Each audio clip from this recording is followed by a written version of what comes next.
નમસ્કાર, આપ જોઈ રહ્યા છો જીએસટીવી ન્યૂઝ અને આપની સાથે હું છું ધ્વનિ। ગુજરાતમાં દારૂબંધીનો અસરકારક અમલ થઈ રહ્યો છે તેવો સરકાર દાવો કરી રહી છે, પણ જે રીતે ડ્રગનો જથ્થો પકડાઈ રહ્યો છે તે જોતા ડ્રગ મુક્ત ગુજરાત જાણે ડ્રગનું એન્ટ્રી પોઈન્ટ બની રહ્યું છે।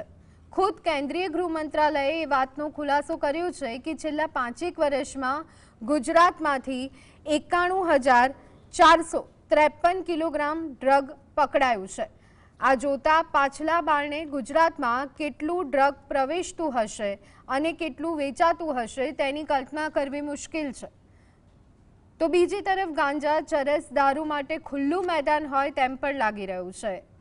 એટલા માટે કારણ કે થોડા દિવસ પહેલા બેંકોકથી ફ્લાઇટ મારફતે 3,11,00,000નો ગાંજો મળી આવ્યો, તો અમદાવાદ પુરી એક્સપ્રેસમાંથી રિઝર્વેશન કોચમાંથી દારૂ પણ મળી આવ્યો છે।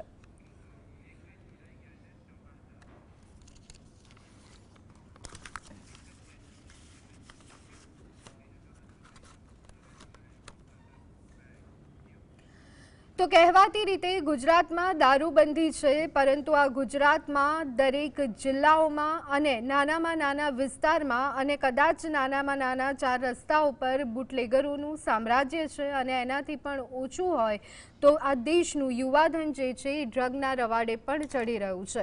ત્યારે કદાચ દારૂબંધીના દાવા તો પોકળ થઈ રહ્યા છે, પરંતુ જે વાસ્તવિકતા છે તેને અહીંયા ઢાંકવાનો પ્રયત્ન થઈ રહ્યો હોય તેવું લાગી રહ્યું છે। જ્યારે દારૂબંધીના દાવા કરવામાં આવતા હોય અને તે જ જગ્યાએ જ્યારે ડ્રગ ખુલ્લેઆમ વેચાતું હોય ત્યારે એ દાવાઓને આપણે પોકળ જ ગણાવી શકીએ।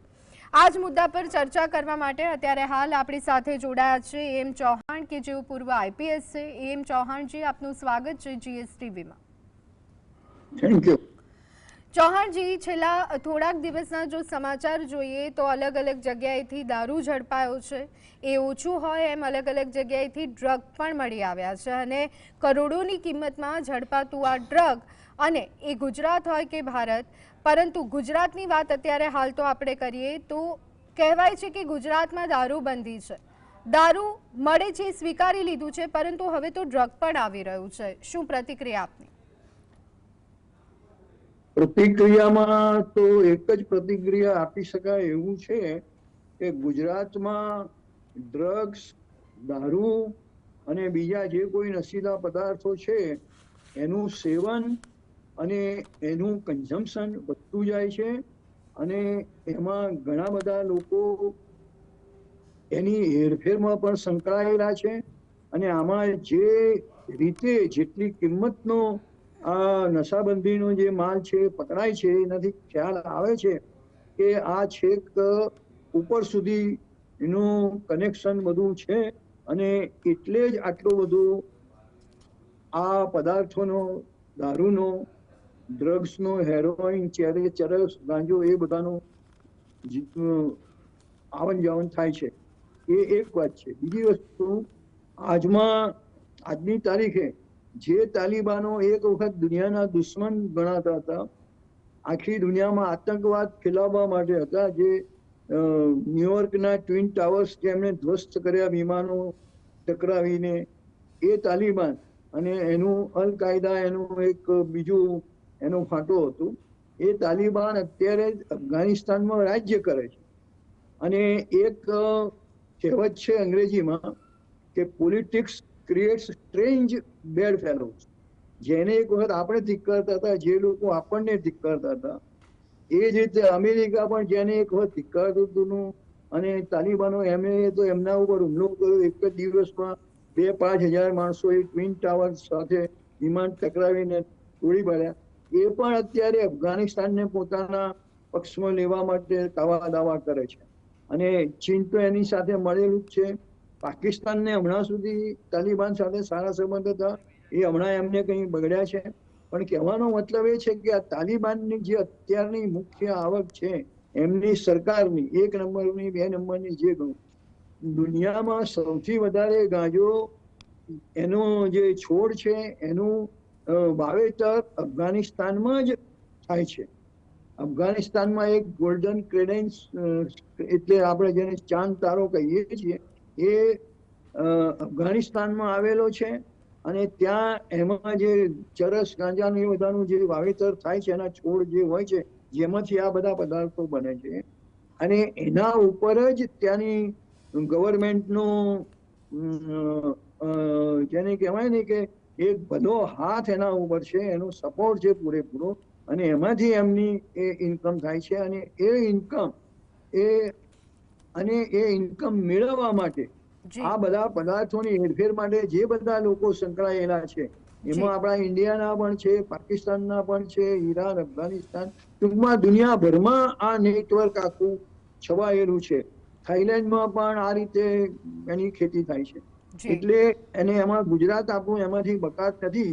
ખાસ કરીને આ જયારે એરપોર્ટ મુદ્રાનું જે આપણા અદાણી સાહેબને આપ્યું છે, જેની સામે અત્યારે અમેરિકાનું પણ વોરંટ છે, બીજા દેશોમાં પણ એ વોન્ટેડ છે, એક અથવા બીજા કારણોસર. એટલે કહેવાનો મતલબ એ છે કે જયારે ટોપ લેવલ સુધી આ બધું થતું હોય તો પછી સામાન્ય પ્રજા એમાંથી બકાત રહેવાની નથી. જે લોકો દારૂના રસિયા છે, ચરસ ગાંજો ભાંગના રસિયા છે, અને આપણે ત્યાં તો શિવજીને પણ એમ કે ભાંગ ધરાવાય છે. ભાઈ શિવજીના મહાશિવરાત્રી એવા તહેવારો હોય ત્યારે ભાંગ ખુલ્લેઆમ લગભગ પીવાય છે. અને એમાં પોલીસ છે, સરકારી તંત્ર છે, અને પ્રજાના માણસો પણ છે, અને જે દેશના વિરોધીઓ છે એ બધા પણ એમાં જોડાયેલા છે. એટલે ગુજરાત અત્યારે ઉડતું ગુજરાત બની જાય છે, હકીકત છે. પ્રજાએ અને જે આ બાબતની સેવા સંસ્થાઓ છે, મને જાણવા મળ્યું હમણાં જ કે જે આ માટે સેવા જે સંસ્થાઓ કરતી હતી કે ભાઈ નશાબંધી જે છે એનો બરાબર કડક અમલ થાય, એના માટે લોકોમાં જાગૃતિ આવે, એવી સેવા સંસ્થાઓની સરકારી જે ગ્રાન્ટ એમને મળતી હતી એ પણ બંધ કરી દેવામાં આવી છે, અથવા ઘણી ઓછી કરી દેવામાં આવી છે. એટલે મને લાગે છે સરકારને પણ એમાં કોઈ બહુ રસ નથી, એટલે તો ગિફ્ટ સિટી જેવાને એમાંથી મુક્તિ આપવામાં આવે છે. બિલકુલ બિલકુલ. ચૌહાણજી, આપણી સાથે સુરેશ ડાભી પણ જોડાયા છે, સામાજિક આગેવાન. તેમનો મત શું છે આ મુદ્દાને લઈને એ પણ જાણવાનો પ્રયત્ન કરીએ. સુરેશભાઈ, આપનું સ્વાગત છે GSTVમાં. આજે આપણે એ મુદ્દા પર ચર્ચા કરી રહ્યા છીએ કે દારૂબંધી, અને જે ગુજરાતમાં એ દારૂબંધી છે તે ગુજરાતમાં કરોડોનું ડ્રગ પકડાઈ રહ્યું છે, દારૂ પકડાઈ રહ્યો છે, યુવાધન નશાના રવાડે ચડી રહ્યું છે, પરંતુ તેમ છતાં આપણા ગુજરાતમાં તો દારૂબંધી જ છે તેવા દાવાઓ થઈ રહ્યા છે. શું પ્રતિક્રિયા આપની સામાજિક આગેવાન તરીકે? સમગ્ર ગુજરાતના તમામ નાગરિકો જાણે છે આ વાતને કે ગુજરાતમાં દારૂ બંધી છે, ગાંધીનું ગુજરાત છે, બધું કાગળ ઉપર છે. બાકી સડે ચોક ખુલ્લેઆમ દરેક નાના નાના ગામડાઓમાં પણ મળે છે. દારૂનું દૂષણ તો અત્યાર સુધી વર્ષોથી હતું જ, પણ હવે તો ડ્રગ્સ પણ નાના ગામડાઓમાં પણ મળતું થઈ ગયું છે. અને જેના કારણે વિદ્યાર્થી વર્ગ હોય, કોલેજ યુવાધન હોય, એમની અંદર પણ આ ક્યાંક ને ક્યાંક ખૂબ મોટા પ્રમાણની અંદર આ દૂષણ જોવા મળે છે. અને આ દૂષણના કારણે સમાજની અંદર બહુ જ માઠી અસર પડતી હોય છે. જી બિલકુલ. સુરેશભાઈ, છેલ્લા ઘણા વર્ષોથી જેમ નશાનું પ્રમાણ વધી રહ્યું છે, અથવા તો જે જથ્થો પકડાઈ રહ્યો છે તેની માત્રામાં વધારો થઈ રહ્યો છે, તો સામે કયા પ્રયત્નો એવા થઈ રહ્યા છે તેને રોકવા માટેના કે જે આપણે ગણાવી શકીએ કે ખરેખર આ નશામાંથી લોકો મુક્ત થાય એ દિશામાં પ્રયત્ન થઈ રહ્યા છે, કે પછી માત્ર સિમ્બોલિક અહીંયા દેખાડો કરવામાં આવી રહ્યો છે કામગીરીને લઈને? ચોક્કસથી પોલીસ પ્રશાસન અને સરકાર એમાં પગલા લે છે, અને પગલા લે છે એના કારણે એમની સજાગતા અને એમની સતર્કતાના કારણે આ જે મોટા પ્રમાણની અંદર જે ડ્રગ્સ પકડાતું હોય છે, ગાંજો પકડાતું હોય છે, આજુબાજુના જે ગુજરાતથી નજીકના જે બોર્ડર એરિયા છે ત્યાંથી આવતો દારૂ પણ પકડાય છે. પણ પકડાયા પછી શું એ બીજી વાર નથી એનું કાર્યરત એ લોકો રહેતા? એ લોકો થોડા ટાઈમ સજા માટે જાય છે, એ લોકો પકડાય છે અને પછી ક્યાંક ને ક્યાંક બહાર આવે છે, ને જે એમની હિંમતમાં વધારો થાય છે.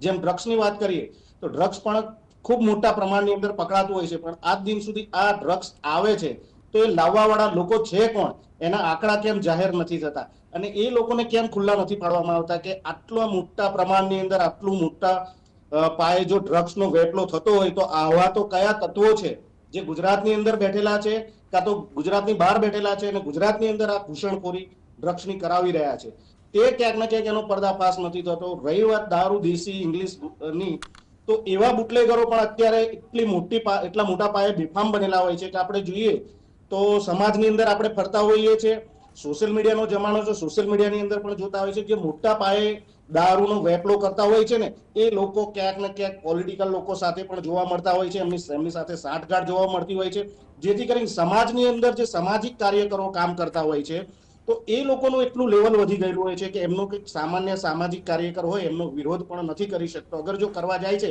તો ઘણા બધા કિસ્સાઓની અંદર એના પરિણામો પણ આપણે જોયેલા હોય છે કે કેવી દુર્દશા થાય છે, એક્ટિવિસ્ટ હોય કે સામાજિક કાર્યકર હોય. જી જી બિલકુલ. ચૌહાણજી, આપની પાસે આવવા માંગીશું. જે રીતે સુરેશભાઈએ જણાવ્યું કે ઘણીવાર પોલીસની પણ મિલીભગત જોવા મળતી હોય છે. આમ તો પોલીસની કામગીરી માટે એવું કહેવાય કે જો પોલીસ ધારે ને તો કોઈ એક વ્યક્તિની ખોવાયેલી ચપ્પલ શોધવી હોય ને તો પણ તે કરી શકે છે, પરંતુ આટલા મોટા પ્રમાણમાં જ્યારે દારૂ મળી આવે, આટલા મોટા પ્રમાણમાં જ્યારે ડ્રગનો જથ્થો મળી આવે તો શું લાગે છે કે પોલીસની નજર બહાર થઈ રહ્યું હોય? પોલીસની નજર બહાર પણ છૂટું છવાયું થતું હશે, પણ મોટે ભાગે તો જે છે અત્યારે આખી જે સિસ્ટમ ગોઠવાઈ ગઈ છે કમનસીબે એવી છે કે નીચેથી માંડીને પોલીસ સ્ટેશનથી માંડીને તો છેક ઉપર સુધી બધે હપ્તા રેગ્યુલર જતા હોય છે અને એ હપ્તાના કારણે એ લોકોને પણ એમનું ખરીદ વેચાણ અને કન્ઝમ્પશન ને એ બધું ઘણું બધું સહેલું બની જાય છે. અત્યારે તો એવી પોઝિશન છે કે જે દારૂના અડ્ડા ચલાવે છે અને જે લોકો રેગ્યુલર પોલીસ સ્ટેશનમાં હપ્તા આપે છે એમની પોલીસ સ્ટેશનમાં પણ વર્ગ એટલી બધી છે. મારી પાસે જ હમણાં એક કેસ આવેલો છે કે એક જગ્યાએ પોતાની જમીનમાં એને બાઉન્ડ્રી કરવી છે, પણ કારણ કે બાજુવાળા જે છે એ મોટા દારૂના બુટલેગર છે, પાસા નીચે પણ જઈ આવ્યા છે, પણ એમની પોલીસના ઉચ્ચ અધિકારીઓ સાથે એટલી બધી સાંઠગાંઠ છે કે જે હકીકત છે આજે તમારા ઘરમાં તમારે કઈ કમ્પાઉન્ડ વોલ કરવી હોય ને તમે ઔડાની કે જેની સંબંધ મ્યુનિસિપાલિટીની કે મ્યુનિસિપલ કોર્પોરેશનની કે એની પરમિશન લેવા જાઓ, પણ જો એ બાજુવાળા જો કોઈ બુટલેગર હોય અથવા સામેવાળા એને ક્યાંક ને ક્યાંક નડતું હોય તો એ પોલીસ સ્ટેશન એમ કહી દે કે ભાઈ આની પરવાનગી આપતા નહીં. એટલે પોલીસ સ્ટેશન નો ઓબ્જેક્શન એમાં એક જોઈતું હોય છે, જે ઓબ્જેક્શન બીજા 2-4 પણ સંસ્થાઓ દ્વારા લેવાતું હોય છે. એ રીતે એનું પણ ઓબ્જેક્શન એ લેવાનું. તમે સોસાયટીમાં હો તો સોસાયટીના ચેરમેનનું ને એનું પણ નો ઓબ્જેક્શન જોઈતું હોય છે.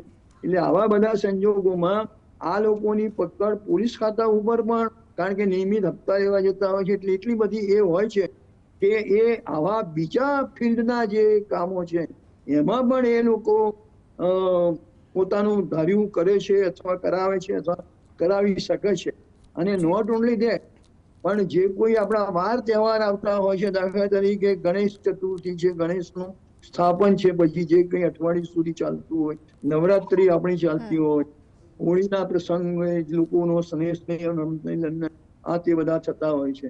એટલે આ બધામાં પણ જ્યારે પછી એનો કઈ માંડવો બનાવવાનો હોય, મંડપ બનાવવાનો હોય, ખર્ચો કરવાનો હોય તો એ વિસ્તારમાં જ્યારે એ કમિટી જ્યારે કન્ટ્રીબ્યુશન કરવા માટે જાય છે ત્યારે મોટે ભાગે આવા જે હપ્તા આપનાર જે લોકો છે એ લોકોનું જ કન્ટ્રીબ્યુશન સૌથી વધારે હોય છે. એટલે ડાયરેક્ટલી ઇનડાયરેક્ટલી સમાજ ઉપર પણ એનું વર્ચસ્વ રહે છે. જી, હપ્તા રાત જોવા મળી રહ્યું છે અને એના કારણે ઘણા બધા લોકો નશાના રવાડે ચડી રહ્યા છે, એમ કહીએ તો અતિશયોક્તિ નહીં હોય. પણ એની પાસેથી મોટું ફંડ લે છે. યસ બિલકુલ બિલકુલ. સુરેશભાઈ, ફરી એક વખત આપની પાસે આવવા માંગીશું. આપ જોડાયા એ અગાઉ ચૌહાણજીએ કહ્યું હતું કે આખું એક આ ડ્રગનું ઇન્ટરનેશનલ રેકેટ છે અને એમાંથી આપણે દેશને પણ બાકાત નથી રાખી શક્યા અને ગુજરાતને પણ બાકાત નથી રાખી શક્યા. ત્યારે આ મુદ્દો જે સતત ચર્ચામાં તો રહે છે, પરંતુ તેને ગંભીર રીતે લેવાની હવે કેટલી જરૂર લાગી રહી છે? ચોક્કસથી છેલ્લા 10 વર્ષનો જો સિનારીઓ આપણે જોઈએ તો 10 વર્ષ પછી આ એટલી ગંભીર પરિસ્થિતિ થઈ ગઈ છે કે જેને સમાજે અને સરકારે, પોલીસ પ્રશાસને, દરેક વ્યક્તિઓએ આની ગંભીરતા લેવી પડશે. અગર જો આવી ગંભીરતા નહીં લેવામાં આવે તો રિસન્ટલી આપણે ઘણા બધા એવા થોડા ટાઈમ પહેલાના દાખલા જોઈએ તો સોશિયલ મીડિયાની અંદર આપણે પણ જોયું હશે, દરેક વ્યક્તિએ જોયું હશે કે એક હમણાં સ્કૂલ હતી આપણી અમદાવાદની, 7 ડે સ્કૂલ, જેની અંદર એક નાના બાળકનું મૃત્યુ થાય છે, એને મોતને ઘાટ ઉતારી દેવામાં આવે છે. અને એ પછી જે સમાજની અંદર રહેલા હતા, જે વાલી વર્ગ હતો, એ વાલી વર્ગોના જે કોમેન્ટ્સ હતી, એ કોમેન્ટ્સની અંદર પણ એવું હતું ક્યાંક ને ક્યાંક એમનું પણ કોમેન્ટ્સોની અંદર કહેવામાં આવતું હતું કે ડ્રગ્સના રવાડે ચડેલા હતા આ બધા વિદ્યાર્થીઓને. ડ્રગ્સ પણ અહીંયા આગળ બેફામ રીતે, ખુલ્લેઆમ રીતે મળતું હતું અને વિદ્યાર્થીઓ લાવતા હતા, જેના કારણે વિદ્યાર્થી વર્ગ, કોલેજ વર્ગ આનો ક્રેઝ જાગ્યો છે અત્યારે. અને આ ક્રેઝના કારણે ક્યાંક ને ક્યાંક નાના સામાન્ય પરિવારના લોકો હોય કે ધનાઢ્ય પરિવારના બાળકો હોય, એ પણ ક્યાંક ને ક્યાંક એમનો આખો પરિવાર બરબાદ થઈ જતો હોય છે. અને એટલી હદે દૂષણ એમના પરિવારની અંદર ઘૂસી જાય છે કે નથી પડોશીને પણ કહી શકતા કે મારો છોકરો કે મારી દીકરી આવી રીતના આ રવાડે ખોટા ચડેલા છે. એટલે ક્યાંક ને ક્યાંક વાલી અને સમાજની અંદર પણ એક શરમ અને દૂષણ જેવી બાબત ઊભી થાય છે. રહી વાત કે સાહેબશ્રીએ ખૂબ સરસ વાત કરી કે જાહેર પ્રસંગો હોય કે સામાજિક પ્રસંગો હોય એની અંદર પણ જે લોકો આ કારોબાર કરી રહ્યા છે એમનો એક સારો એવો દબદબો હોય છે. સોસાયટી હોય કે આ જેમ સાહેબે કીધું એમ પંડાલોની અંદર જેમ કોઈ પણ જગ્યાએ દાન પુણ્ય કરવાનું હોય તો એ લોકોએ બેફામ ગુનાખોરી કરી અને જે રૂપિયા કમાયેલા હોય છે એને બેફામ રીતે લૂંટાવતા હોય છે. અને ક્યાંક ને ક્યાંક સ્ટેજો ઉપર, જાહેર મંચો ઉપર, સમાજના જાહેર આમંત્રણો હોય એની અંદર પણ આવા લોકોને સામેલ કરવામાં આવે છે અને સ્ટેજ ઉપર એમનું સ્વાગત કરવામાં આવે છે. ત્યારે સમાજની અંદર પણ એક દાખલો બેસે છે કે નહીં, આ માણસ આટલા બધા બેફામ ધંધા કરે છે, બે નંબરના ધંધા કરે છે, દારૂ ડ્રગ્સનો ધંધો કરે છે અને એમાંથી કમેલી મૂડી છે, જમા પૂંજી છે, એના કારણે એની ઇજ્જત વધારેલી છે. એટલે ક્યાંક ને ક્યાંક યુવાધનને પણ આની એક માઠી અસર પડે છે. અને એ અત્યારે તમે જોશો તો કોઈ પણ બુટલેગર હશે, દારૂ વેચાતો હશે, ઇંગ્લિશ દેશી ગમે ત્યાં વેચાતો હશે, ત્યાં કાં તો લેડીઝ જોવા મળશે, કાં તો નાની વયના ઉંમરના બાળકો જોવા મળતા હશે. જેના કારણે કે જે મોટો માણસ છે એ નાના બાળક ઉપર ક્યાંક ને ક્યાંક એને રહેમ નજર થાય અને ગુનામાં પકડાય તો ક્યાંક ને ક્યાંક એને છટકવાનો રસ્તો મળી જતો હોય છે. આવી ગંભીર ગુનાઓથી સંકળાયેલું આ ગુજરાત થઈ ગયું છે. એટલે ચોક્કસથી ઉડતા ગુજરાત એને કહેવામાં કોઈ અતિશયોક્તિ નથી. જી ચૌહાણજી, આપની પાસે આવવા માંગીશ.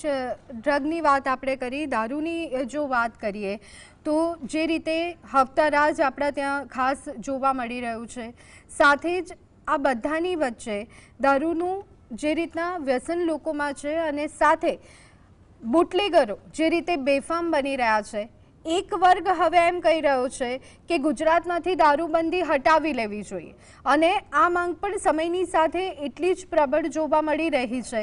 ત્યારે આ બાબતને લઈ અને આપનો મત શું છે? મારું પણ એવું જ માનવું થાય છે કે માત્ર ગુજરાત, બિહાર અને બીજા કદાચ એકાદ બે રાજ્યો હશે, કદાચ મારા ખ્યાલમાં નથી, કે જ્યાં દારૂબંધી નથી.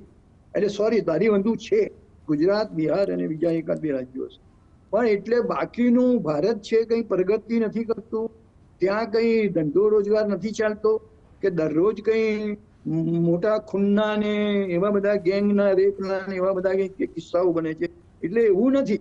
ઓન ધ કોન્ટ્રરી ગુજરાતમાં પણ આપણે ઇનડાયરેક્ટલી એ તો સ્વીકાર્યું છે, જ્યારે ગિફ્ટ સિટીને એનો દારૂબંધીમાંથી મુક્તિ આપી છે તો આપણે ઇનડાયરેક્ટલી એ સ્વીકારીએ છીએ કે મોટા કારોબાર કરવા હોય, મોટા વેપાર કરવા હોય, વિકાસ કરવો હોય તો દારૂબંધી કરવી એ યોગ્ય નથી, એમાં છૂટછાટ આપવી જોઈએ. અને એટલે મારું પણ એવું માનવું છે કે ગુજરાતમાં દારૂબંધી છે, બની શકે તો સંપૂર્ણ દૂર કરવી જોઈએ. મે બી તબક્કાવાર દૂર કરે, શરૂઆતમાં જે એમાં ઓછું માદક પદાર્થો હોય છે એ શરૂઆતમાં ધીમે ધીમે છૂટ કરે અને પછી લાગે કે બરાબર યોગ્ય દિશામાં જઈ રહ્યું છે અને એનાથી સરકારને પણ આવક થાય છે. જો આપને યાદ હોય તો જ્યારે કોરોનામાંથી લોકઅપ જે છે, લોકડાઉન, એ જ્યારે લિફ્ટ કરવામાં આવેલું ત્યારે શરૂઆતમાં જે દુકાનોને છુટ્ટી આપવામાં આવેલી એ દારૂની જ હતી અને સરકારની મોટા ભાગની આવક એ દારૂમાંથી જ એ એમને મળે છે ઓફિશિયલી. પછી કહેવાનો મતલબ એ છે કે પ્રજાને પણ એવું જ છે. આજે એક દારૂ પીવો એ ઘણી જગ્યાએ મોહવાનું સ્થળ છે. દાખલા તરીકે અમારા એક સંબંધી છે, એમને ક્યાંક જાન લઈને જવાનું હતું, એટલે they were fond of drinking. તો કે અમારી કોઈ સારી આગતા સ્વગતા નહીં કરી બહુ સારું જમવાનું બનાવેલું સામા પક્ષે, વિભાઈ પક્ષે, પણ છતાં એમને એમ લાગ્યું કે જ્યાં સુધી અમારી પેલી દારૂની પાર્ટી જે છે એ કરી નહીં વ્યવસ્થિત, એટલે કરી જ નહોતી, એટલે કે એવી વ્યવસ્થિત જો પાર્ટી થઈ હોત તો અમારું એમ બરાબર બહુમાન થયું એવું અમને લાગત. એટલે આ દારૂ છે ને એક મોઘવાનું પણ સ્થળ બની ગયું છે, અને એમાં પણ તમે જાત જાતની બ્રાન્ડો હોય છે, એટલે જે હાઈએસ્ટ જે ઊંચામાં ઊંચી બ્રાન્ડના દારૂ પીરસે તો એમનું મોવો બહુ ઊંચો ગણાય છે. સાચી વાત છે. સુરેશભાઈ, અહીંયા ચૌહાણજીએ બહુ એક ઇમ્પોર્ટન્ટ વાત કરી છે કે કદાચ હવે આપણા જે સામાજિક કાર્યક્રમો થઈ રહ્યા છે એમાં પણ દારૂ પીરસવામાં આવતો હોય છે, અંદરખાને પીરસવામાં આવતો હોય છે, પણ એ હવે એક કહી શકાય કે ઉત્સવનો એક ભાગ બની ગયું હોય એવું લાગી રહ્યું છે, અને કેટલાક લોકો પિયર પ્રેશરમાં પણ એ બાબત અને દારૂના સેવન કરવાની શરૂઆત કરતા હોય છે. તો આ કેટલા ખોટા રસ્તે આપણે જઈ રહ્યા છે? ચોક્કસથી અત્યારે જોઈએ તો મોટિવેશન અને સેમિનારોની અંદર પણ આની ખૂબ સમાજના સભ્ય સમાજના લોકો, અને જ્યારે પણ કોઈ સમાજની એક આગેવાની હેઠળ કોઈ કાર્યક્રમો થતા હોય ત્યારે આની પણ નોંધ લઈને સારા સમાજનું એક હિતેચ્છુ ઈચ્છવા વાળા લોકો આની અંદર પણ જાગૃતિ લાવવાની કોશિશ કરી રહ્યા હોય છે. પણ ક્યાંક ને ક્યાંક એવા થોડા ઘણા અંશે એની શું કહેવાય અસર જોવા મળે છે. બાકી તો તમે ઘરેથી નીકળો એટલે કોઈ પણ રસ્તે જાઓ છો, ગમે ત્યાં જાઓ છો, તો દિવસ હોય રાત હોય કે કોઈ પણ જગ્યાએ, કોઈ પણ ગલી મોહલ્લા, ગુજરાતના કોઈ પણ ખૂણે જ્યાં જશો ત્યાં આગળ બિંદાસથી મળી જતો હોય છે. અને જે લોકો પીવા વાળા હોય છે, જે લોકોથી કોઈ સમાજની અંદર કોઈ સારો દાખલો બેસાડવા માંગે છે, આ દૂષણને દૂર કરવા માંગે છે, સારી એવી ઇવેન્ટોનું આયોજન કરે છે, અને એમાં સમાજને જ્યારે ઇન્વોલ્વ કરીને કરવાનું કામ કરે છે ત્યારે મહદ અંશે એમાં 5-10% એમને સક્સેસતા મળતી હોય છે. એટલે જ્યાં સામાજિક કાર્યક્રમો થતા હોય છે, પ્રસંગો થતા હોય છે, પ્રસંગોની અંદર પણ ખૂબ મોટા પ્રમાણની અંદર આ દૂષણ છે ને એ હાવી થઈ ચૂક્યું છે.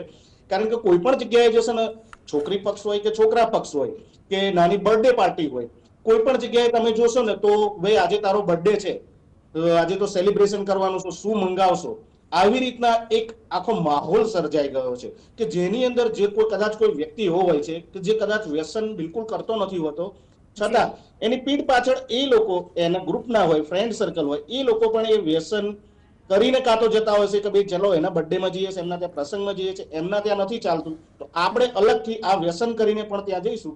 એટલે સમાજને પણ હવે આની અંદર ખૂબ મોટા પ્રમાણની અંદર ઊંડા ઉતરી અને આવનારી પેઢીની, ભાવિ ભવિષ્યની પેઢીને જો બચાવવી હશે તો ખાસ કરીને દારૂ કરતા જે ડ્રગ્સ અને ગાંજો, અને હવે તો માજા મૂકી દીધી છે. તમે મેડિકલ સ્ટોરોમાં જશો, તમે અમે તો સમાજની અંદર ફરીએ છીએ એટલે અમને જોવા મળે છે, એવા દાખલા પણ જોવા મળે છે. બિલકુલ, અને ખૂબ જ ચિંતાજનક અત્યારે હાલ સ્થિતિ જોવા મળી રહી છે. પહેલા જ્યારે ગુજરાતની વાત થાય અને ઉડતા ગુજરાત લખાય તો પાછળ ક્વેશ્ચન માર્ક મૂકવામાં આવતો હતો, પરંતુ હવે ત્યાં પૂર્ણવિરામ મૂકવું પડ્યું છે. ને આટલો મોટો ફરક અત્યારે હાલ જોવા મળી રહ્યો છે કે ગુજરાતમાં નશાનું પ્રમાણ દિવસે ને દિવસે વધી રહ્યું છે.